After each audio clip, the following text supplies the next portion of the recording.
Bueno, estamos en la última parte del tema 7. La epigenética, secuenciación del ADN, el proceso para determinar el orden de las 4 bases que componen el ADN, la adenina, timina, citosina y guanina. El proyecto de secuenciación del genoma humano parecía ser vital para aportar conocimiento sobre el papel del ADN. La publicación de la secuencia completada del genoma en el 2003 desveló que menos del 2% de este era codificante para proteínas, quienes hacen las funciones celulares, mientras que el resto, el 98%, no parecía tener función alguna, por lo que fue denominado ADN basura. Poco más tarde, el proyecto ENCODE trató de descifrar el papel que ahora es llamado ADN oculto y no basura. Los resultados demostraron que además de ADN codificante, la mayor parte del ADN son elementos reguladores, es decir, que la mayor parte del genoma se dedica a su propia regulación. La epigenética, o el por qué somos tan distintos del chimpancé, aunque compartamos el 98% de nuestro ADN con él. Vamos a verlo. La diferencia entre los gusanos y nosotros es que en nosotros hay una proporción más alta de genes de control. Casi la mitad de estos genes se dedican a regular a otros genes, a orquestar el desarrollo de los tejidos, comunicar unas células con otras. En el gusano esos genes de control no pasan de un 10%. Todos los animales estamos hechos con los mismos ladrillos, pero los planos arquitectónicos varían. Gemelos monocigóticos pueden desarrollar una enfermedad de componente genético uno y no el otro. Según van envejeciendo, se observan más diferencias fenotípicas entre ellos. La explicación: las presiones ambientales a las que están sometidos durante sus vidas son las que modifican la expresión de genes concretos y así posibilitan diferencias fenotípicas, a pesar de compartir casi la misma secuencia de ADN. Habrá genes que se expresan en situaciones concretas según las marcas epigenéticas que se han adquirido a lo largo del tiempo. A las marcas se les denomina epigenoma y son las responsables de la activación o inhibición de los genes. Las marcas epigenéticas pueden modificar la cromatina. Las modificaciones covalentes de la cromatina pueden silenciar o activar genes. Las modificaciones covalentes se refieren a la modificación del ADN o las histonas mediante la unión covalente de un grupo fosfato PO4, 3, un metilo CH3 o un acetilo COCH3. Entonces, fosfato POP3, o sea, PO4, 3, fosfato PO4, 3, metilo CH3 y acetilo COCH3. Estas modificaciones covalentes comprenden la metilación del ADN, la acetilación y la metilación de las histonas. Moléculas mnemónicas en la cromatina. El estudio puso de manifiesto la relación entre epigenética, acetilación de histonas en este caso, y la plasticidad sináptica que fue llevado a cabo por el grupo de Eric Kandel en Aplysia, molusco conocido como liebre de mar. Eric Kandel,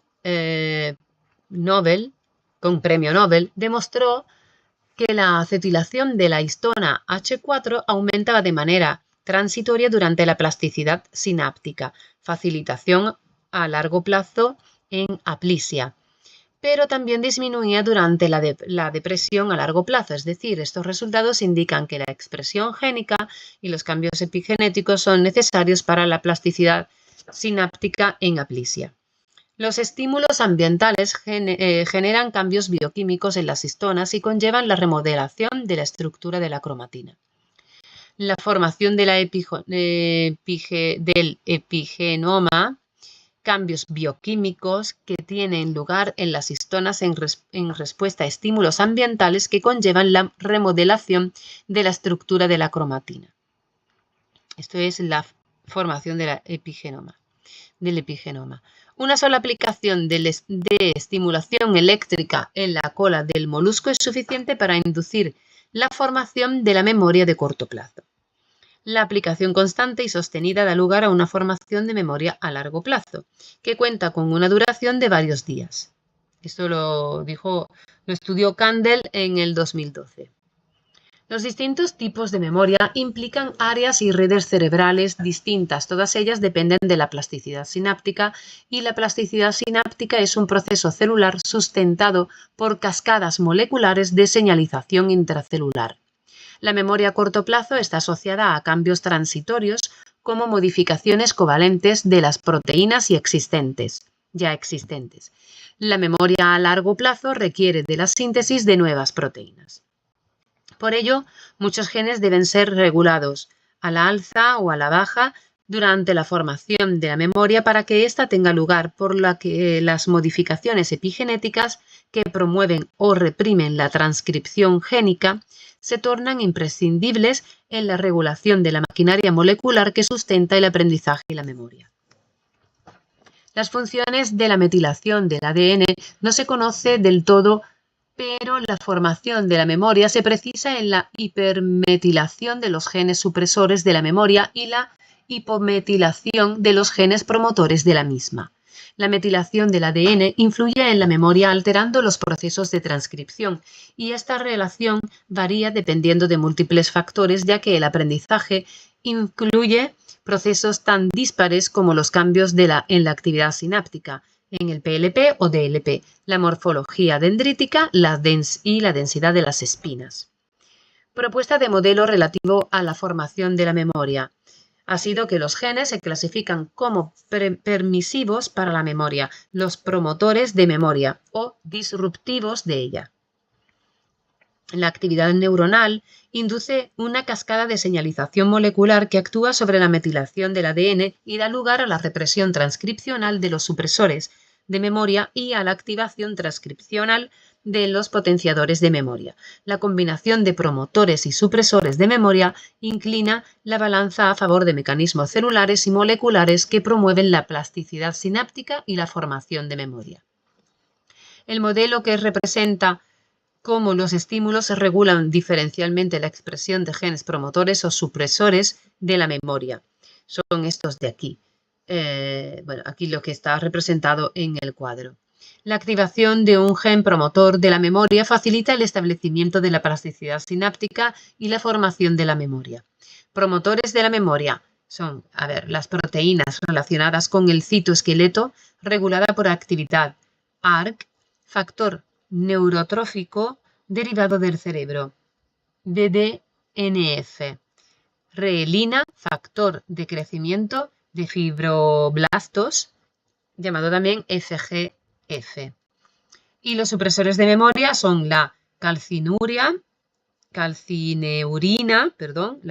la calcineurina y la proteína fosfatasa 1. Los promotores de memoria son ARC, ¿vale? Que es el ARC, factor neurotrófico derivado del cerebro, el BDNF, reelina y FGF, que es el factor de crecimiento de fibroblastos. Y los supresores de la memoria, calcineurina y proteína fosfatasa 1. ¿Podemos heredar el temor de nuestros padres o incluso el de nuestros abuelos? Kerry Russell estudió cómo el miedo condicionado a un olor concreto afecta a los animales. Al mismo tiempo estudió si este condicionamiento deja huella en el cerebro de sus descendientes. Expone a animales macho a una sustancia llamada acetofenoma, que se utiliza para la elaboración de fragancias, con olor dulce como almendra, cereza, al tiempo que a estos mismos animales se les aplica una ligera descarga eléctrica en las patas. Los animales se vuelven temerosos ante el olor, aunque no exista descarga eléctrica. Se vio que la descendencia, la F1, eran más sensibles a la acetofenoma. Huelen la acetofenoma a concentraciones más bajas, eran más asustadizos y al exponerse a la acetofenona, se sobresaltaban como sus padres, aunque nunca habían sido expuestos al olor para temerlo. Su reacción a la acetofenona era específica, no se sobresaltaban con otro olor distinto. Su descendencia, la F2, presentaba el mismo fenotipo. Se sobresaltaban cuando se les exponía a la acetofenona. Curiosísimo. No se conocen las señales ambientales y mecanismos que se heredan a través de los gametos de una generación a las siguientes. Se cree que posibles señales correspondientes al sistema endocrino, los glucocorticoides, y la activación del sistema olfativo pueden ser responsables de incluir las señales heredables a la siguiente generación. Conocida la estructura del DNA, saber qué genes se expresan y qué genes son silentes en cada momento es de gran importancia. ¿Qué posibilidades hay de modular estos mecanismos de expresión? La expresión de genes pueden ser modulada por mecanismos epigenéticos como la metilación del ADN o las modificaciones posttraduccionales de las histonas. Otras, como el silenciamiento génico mediante ARN no codificante, los microARNs, lo veremos ahora. Vale, aquí tenemos el cuadrito donde dice modificaciones de histonas. Okay, aquí está desde abajo fosforilación, también tenemos aquí el ADN con la acetilación y las histonas con la metilación. Estos pequeños ARN no codificantes. Vamos a ver cuáles son. Los microARNs, llamados también miARNs, son un tipo de ARN de pequeño tamaño, unos 22 nucleótidos no codificantes que regulan la expresión génica en una gran variedad de tipos celulares y procesos fisiológicos. ¿Cómo lo hacen? Uniéndose a ARN mensajero, concretos mediante la complementariedad de sus bases, por lo que los miARNs tienen un papel epigenético crítico en la regulación de la transcripción de ciertos genes.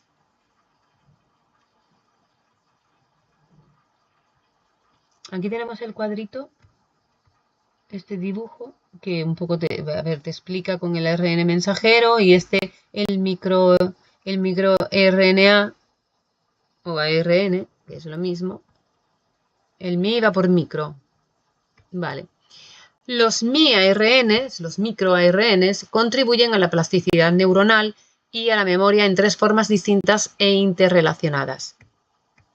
Son los miARNs pueden influir en la capacidad cognitiva al regular la morfogénesis de las dendritas durante el desarrollo temprano. Otra forma sería, los miARNs podrían ajustar el papel de un gen determinado regulando su traducción localmente en las dendritas individuales de una sinapsis. Y por último, los miARNs podrían servir para desestabilizar una memoria tras su recuperación para posibilitar que se produzca un nuevo aprendizaje o actualización del mismo. Eso es la regulación morfogénesis durante el desarrollo temprano. Se da aquí.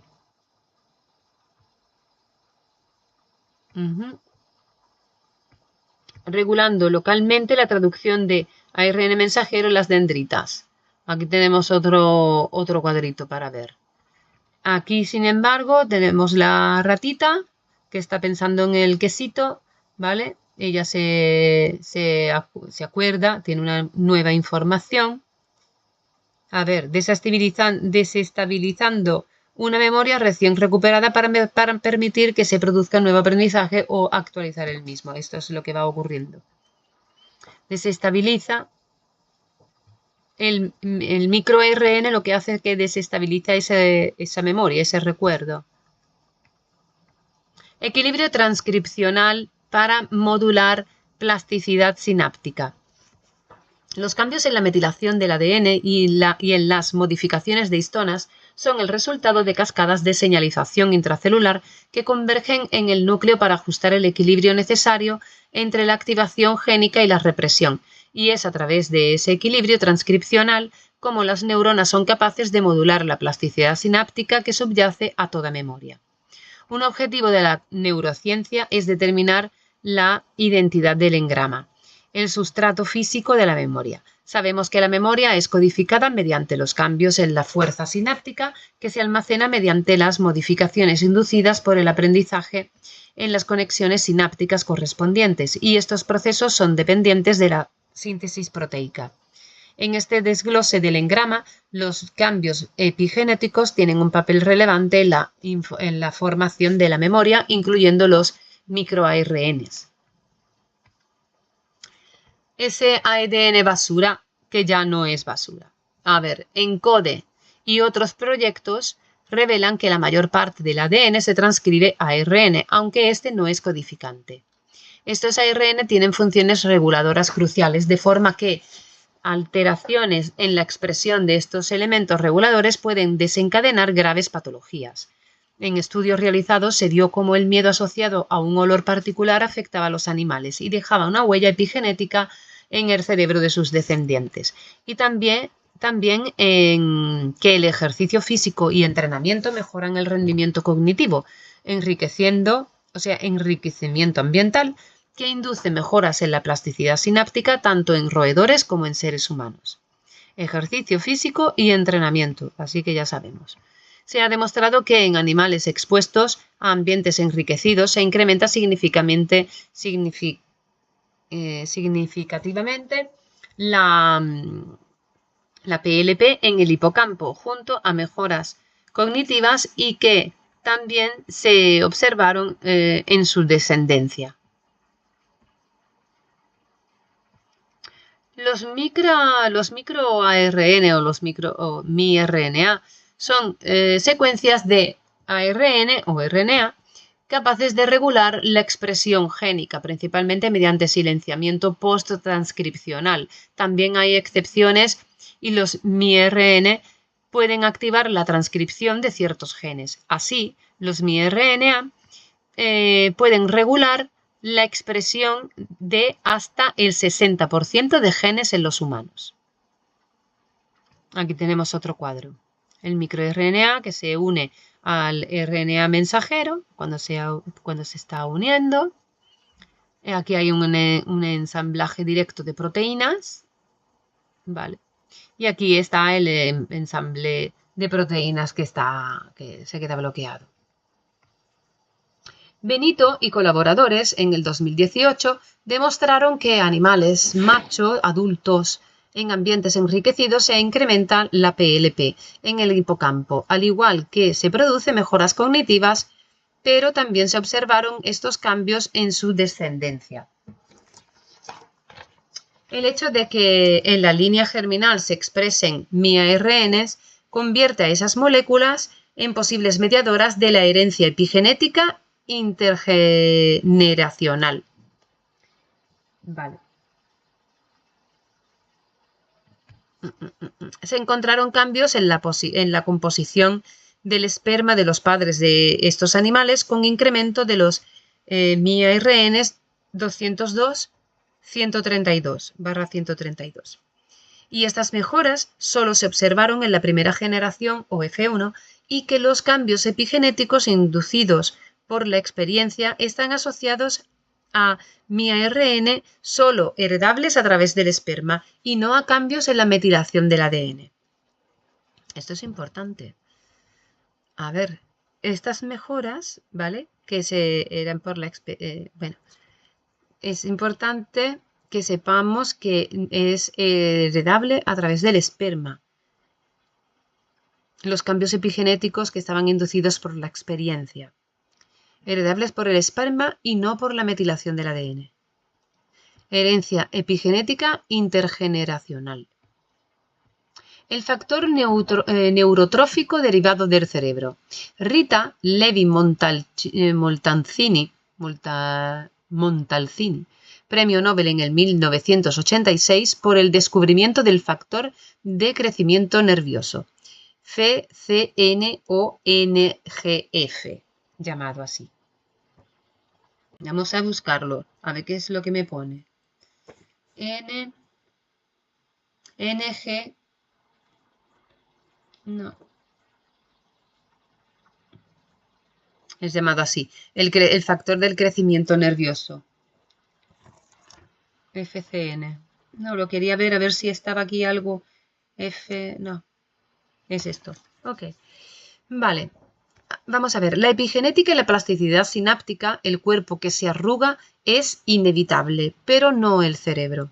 Se ha demostrado que la estimulación eléctrica que conduce la potenciación a largo plazo en las sinapsis glutamaérgicas induce la liberación de una neurotrofina denominada factor neurotrófico derivado del cerebro, llamado también BDNF. Se ha sugerido que la secreción de BDNF a partir del terminal presináptico puede contribuir a la potenciación de largo plazo temprana modificando proteínas ya existentes, fosforilando proteínas, mientras que el mantenimiento a largo plazo de la PLP dependería de un ministro continuo de BDNF a través de la actividad transcripcional y traduccional de las neuronas posinápticas. BDNF, que es el factor neurotrófico derivado del cerebro. La neurotrofina. Vale, el factor neurotrófico derivado del cerebro BDNF es una proteína codificada con el gen BDNF y que actúa como factor de crecimiento de la familia de las neurotrofinas asociadas al factor de crecimiento nervioso. Esta neurotrofina, la BDNF, veámosla. El BDNF genera efectos en la distribución de los receptores NMDA y AMPA y también puede contribuir a la plasticidad estructural. 1. El BDNF en las sinapsis glutamaérgicas aumentan la liberación de glutamato aumentando el número de vesículas sinápticas ancladas en las zonas activas de la sinapsis. 2. La presencia de BDNF en neuronas hipocampales en cultivo aumenta la probabilidad de que el canal asociado al receptor de NMDA se abra. 3. El BDNF también incrementó la fosforilación del receptor AMPA y su rápida translocación a la membrana para aumentar la transmisión excitatoria en neuronas de hipocampo. Los cambios pre- y posinápticos inducidos por el BDNF fosforilando proteínas ya existentes posiblemente son transitorios. Pero los efectos iniciales del BDNF deben ser continuados por cambios en las estructuras sinápticas sostenidos en el tiempo y que contribuyan a la potenciación a largo plazo. El BDNF es importante en la PLP, en la potenciación a largo plazo. ¿Por qué? ¿Por qué es importante? Porque revierte los efectos sobre la PLP que ejerce la inhibición de la síntesis de proteínas, lo que indica que BDNF es un mecanismo clave para la PLP.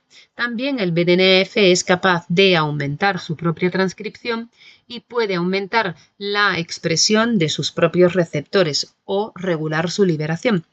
Estas propiedades del BDNF contribuyen a la estabilización de las conexiones sinápticas.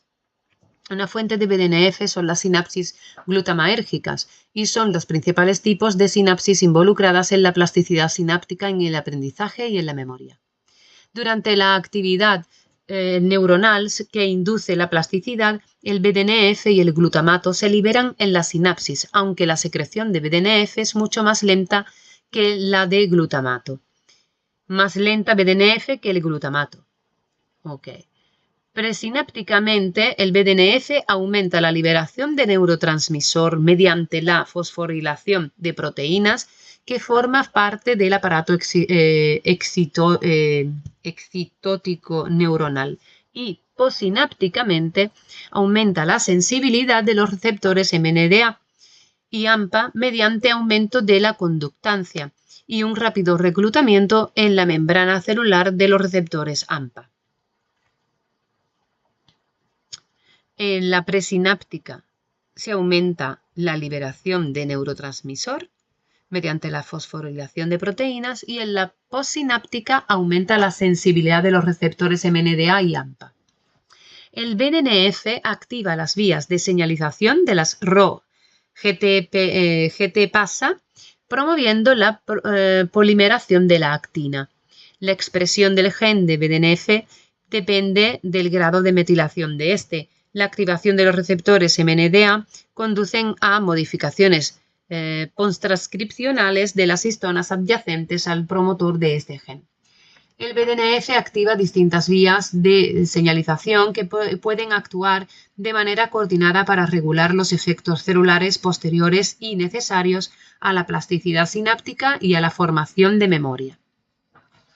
La activación del receptor estimula cascadas de señalización intracelular específicas, MAPC, que conducen a modificaciones epigenéticas que a su vez regulan el acceso de los factores de transcripción FT y a la ARN polimerasa 2, a promotores génicos. Estos procesos reguladores producen una subida de la transcripción de los genes inductores de la memoria y una bajada de la transcripción de genes supresores de la memoria. ¿Ok? Suben la transcripción de los genes inductores de la memoria y bajan la transcripción de genes supresores de memoria. Bajan supresores, suben inductores. Promueven la formación de memoria y su mantenimiento a través de efectos sobre la potenciación a largo plazo, la densidad sináptica y la excitabilidad celular. Aquí tenemos un cuadro que podemos mirar, esto de la cascada de señalización intracelular específica MAPK. Vale, la potenciación a largo plazo y la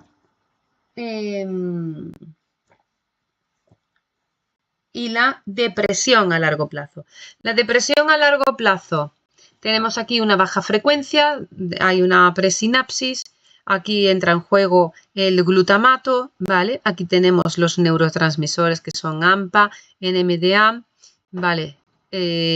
Sube el magnesio, o sea, pasa de aquí, pasa el magnesio, entra, o sea, sale el magnesio, entra el calcio, entra el sodio, que es Na, ¿vale? Entra el sodio y entra el calcio y sale el magnesio por las AMPAs. Y por la MNDA, ¿vale? Por el AMPA entra el sodio. Y por la MNDA entra el calcio y sale el magnesio. Esto es en la depresión de largo plazo, de la presinapsis a la postsinapsis. Y eso se da todo en una baja frecuencia. Sin embargo, en la potenciación de largo plazo, en la memoria, en la prenapsis, pues está, obviamente, entra en juego también el glutamato. Tenemos que en los neurotransmisores tenemos AMPA, donde entra siempre el sodio, al igual que en la DLP, ¿vale? Y entra la MNDA, entra el calcio y sale también el magnesio. Exactamente igual como sucede en la DLP, en la depresión a largo plazo. Lo mismo ocurre en la potenciación a largo plazo. Para pasar luego a la posinapsis. Lo único que, bueno, que cambia que la PLP la tenemos en alta frecuencia y la DLP a baja frecuencia. Y hemos llegado al fin del tema 7 y ya está, hemos terminado. Mucha suerte.